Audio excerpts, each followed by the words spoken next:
Hello, today let's talk about your ECO mode. And of course, you switched off, automatically switch off mode. That means we have here a timer function if we need that.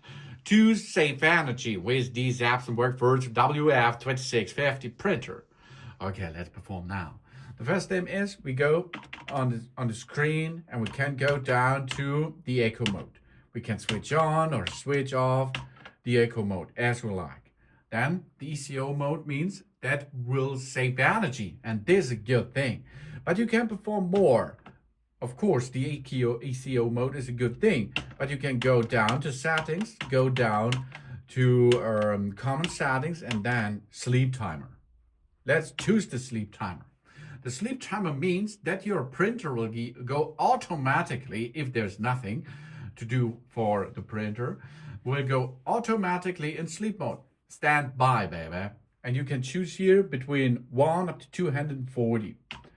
For example, it's possible to get there, switch to, we are going to make an half hour, 30 minutes, okay? So we can set this, and the device, the printer will be then switched off or sleep, not completely switch off after 30 minutes.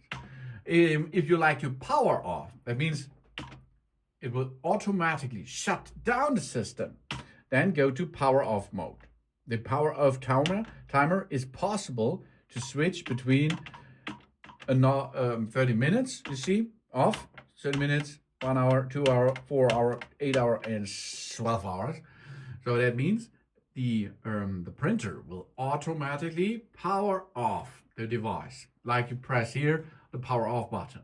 And after this setting, of course, it will automatically goes off and makes a good job, because this is energy saving. Really peasy easy, eh?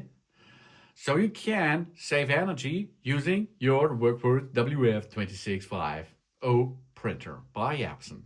Thanks for watching. Please subscribe me, give me a positive feedback, and I hope to see you again on my channel. Dun dun!